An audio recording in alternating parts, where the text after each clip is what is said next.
In America's most tilted city, there are many ways of tackling a hill.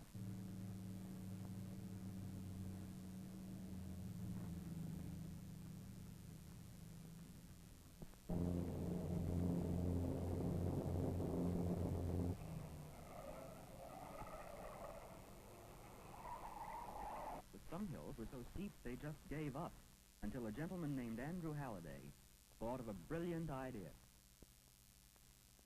and invented the grip.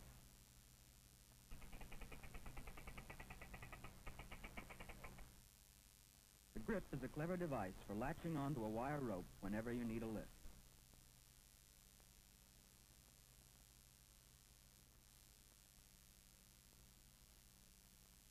The rope that pulls these cars all over town runs beneath the street. It is an endless cable, driven by the great winding wheels back at the old green car barn. Look down into the slot. Perhaps you can see it.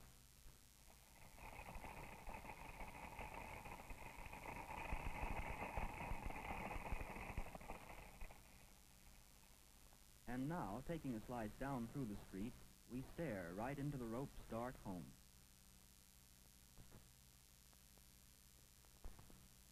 As for the cars themselves, born in a quieter day, they now sniff warily the sunlight of an atomic age.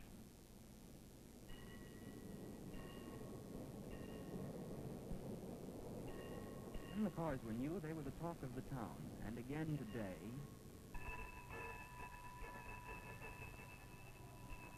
Today, 85 years later, they are again the talk of the town, but for a very different reason. People often called the cable car a Lulu, and now some are beginning to call it a Dodo. For most of the little cars have already passed away.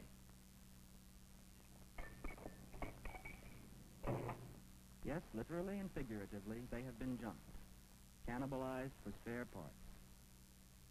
There used to be a score of cable car lines in San Francisco. The earthquake and the Great Fire broke the backs and charred the bodies of the first to go. Then others died for one reason or another. The Geary Line, Presidio and Ferries, Sutter Street, the Greenwich Counterbalance, Fillmore, Sacramento Clay. One by one they disappeared, until one day, with only two of them left, the city fathers tried to junk the Powell Street line, and then the arguments began. I'm a taxpayer. Get rid of those stupid little antiques. You can't stop progress. The cable car is dead. You can't build a bus to pull up those hills for under $15,000. They're the very soul of San Francisco. Cockeyed little tuner-built trolleys. Why, these little cars are worth their weight in gold. Look out for the curve. Look out what you say. They cost their weight in gold to run. No, really, and whoever gave you that idea? They're not even safe. What if they couldn't stop? See, they're the safest thing on wheels. In wet weather, they drop sand on the track like the railroad. They've got regular brakes, emergency brakes, wheel brakes, track brakes, and they stop on a dime. Well, anyway, buses carry more passengers. That's all we care about, and that closes the argument. Hey, shut up. You're dead. Dead? No, not dead. But things didn't look too good. Some people got mighty worried. They can't do that for God's sake. Well, they are. They're going to cut them right out. The heck you... Yeah, that's right. Some people did something about the situation.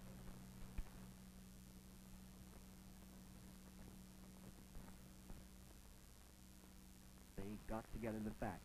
They found out how very much the cable cars meant to how many people. They talked to men and women in the streets.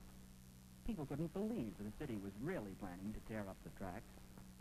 36,000 citizens signed petitions or wrote letters. Even the mayor wrote a letter, for the threat to the cable cars had suddenly become a big issue. And the people kept the Powell Street tracks in Powell Street. But there were those who still said the time had passed them by, that they had come to the end of the line.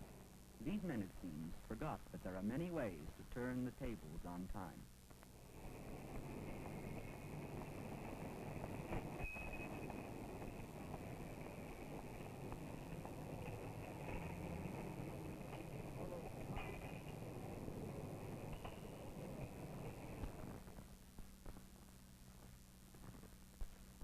since age is sometimes mistaken for weakness, we might well take a closer look at our sprightly octogenarian, a living part of a heritage we now remember only dimly. For there is nothing old hat about carrying tens of thousands of passengers every day. But still, you do remember Mama, with the signal bell, the coach work, the frosted glass in the clear story. You've counted fares since 1896. By the way, hasn't your patent about run out? Well, what's the difference? Even the routine of 1923 is quite sufficient for today. And that's the thing that people like. Into the hectic rat race of modern traffic, you bring an echo of the 90s. And yet, the cable car is no rolling ghost of an antique. It was built for a rough life, long before the horseless carriage, and it's working still.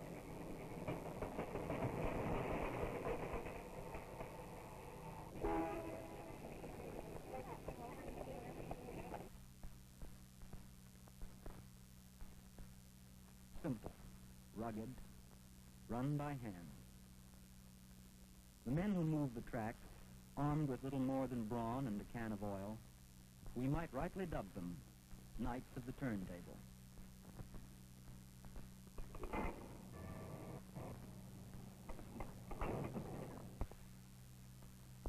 Of course, the tracks must be replaced once or twice a century. Back at home base, inside the big brick barn, are the men who really know the ropes. The machinery that moves the stable full of cars, and the winding wheels that drive the endless cable round and round beneath the town from dawn to dusk in half the night. But this machinery speaks for itself.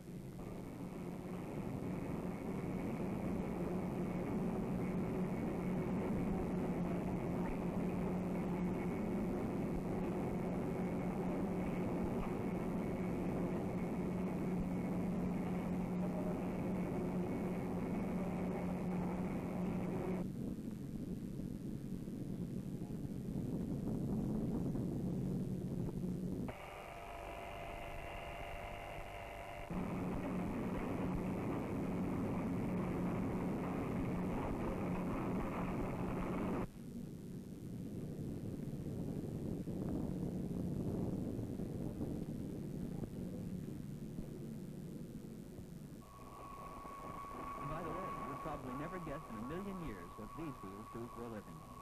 Their sole purpose in life is to tell the engineer from 50 feet away that the generators beneath are running smoothly.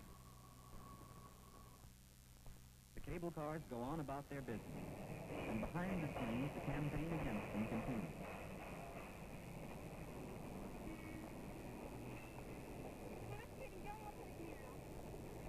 When the Powell Street line was threatened, the issue went to the voters, and the voice of 171,000 citizens at the polls saved it from destruction.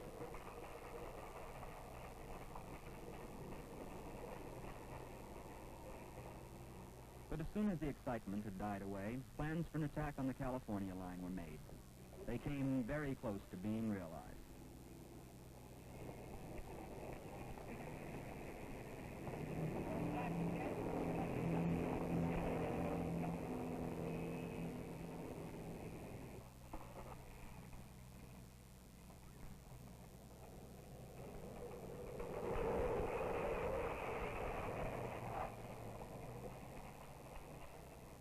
Cable cars have won 2 rounds, but only by a close decision.